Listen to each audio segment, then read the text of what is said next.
for children with disabilities. Betsy DeVos was put in as head of Education Department, and one of the things she wants to do is end federal responsibilities for making sure that all children with disabilities get educated. There was a bill, I don't know exactly what happened to it, but it was proposed in the federal legislature that would completely remove the ESSA of 1965, which is Can you tell them what the ESSA is? It was a bill designed to make sure that all kids actually get educated.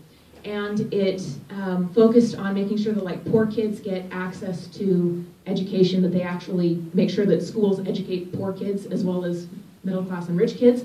But it also provides the foundation for requiring schools to provide an education to students with disabilities.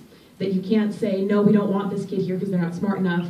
And once you have them, you can't just say, well, we're just going to stick them in a room with a toy while we get along and educate all these other kids. You have to actually try and teach them something.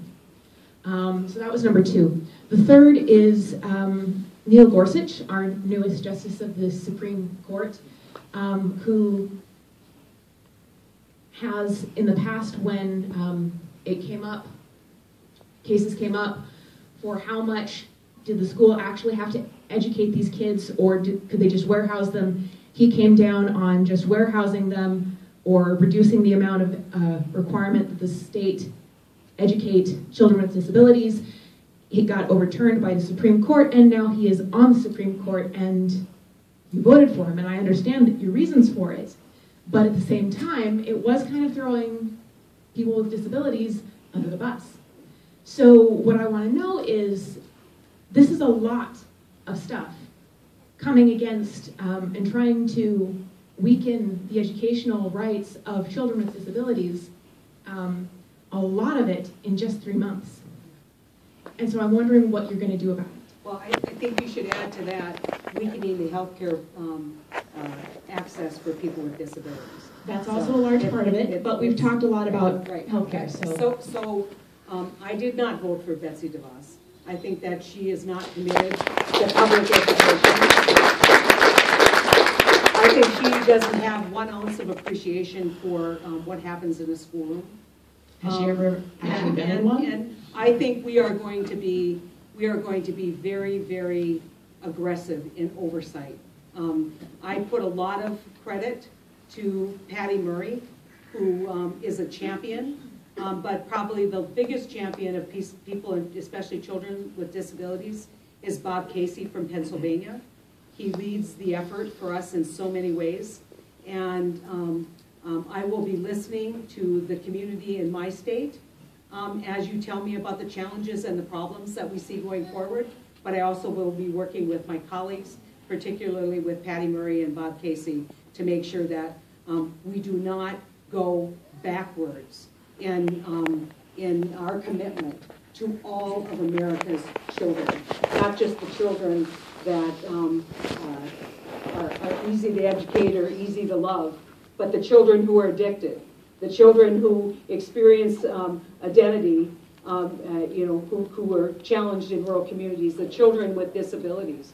We all, that's a pretty big group of people. And so just know that the work that we're doing is very, very aggressive on behalf of the disability community. I want to just put a plug in for some of the other work that I'm doing, and I know it doesn't necessarily fit here, but I've been taking the lead on childhood trauma, taking a look at what we can do. And just tell you, I came to this in my work working with Native American communities and with children. Native American children experience trauma at a much higher rate than children in other kind of categories. Poverty is an adverse childhood experience. It's pervasive. So we know a couple things about childhood trauma. One is that if you have 4 or more instances of adverse childhood experiences, you will have a 20-year less life expectancy in this country. We know that your rate of addiction is 4 times. We know that your rate of suicide is probably 7 times. And we know that more and more that we're understanding this in the area of epigenetics, that we are in fact finding some new strategies and some new treatments for childhood trauma.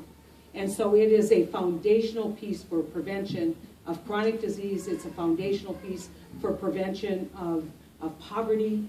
And if we, and along with Senator Franken and Senator Durbin, we've introduced a bill. Megan's been very involved, Megan DeCamps over here, been very involved in working, but we're trying to make sure that every federal program is trauma-informed and trauma-based, and that we are putting the research into childhood trauma that will in fact change outcomes for children who have experienced trauma. Can I just say that while I am very grateful for that, because that is certainly a deep and fundamental need that, well, both for a humanitarian and an ethical perspective, but also from the perspective of money, because if you fix the problem when the child is young, then there's a lot less healthcare problem the rest of their life. But just want to point out, because the way you said it made it sound like there was a connection, but there is not. Yeah, no, autism is a genetic condition. I said this is not in the same lane, but I did want to, when we're talking about the work that we're doing for children, we are talking about the whole group of children who are experiencing enormous challenges in today's world. Can I also get your position on school vouchers? I oppose school vouchers.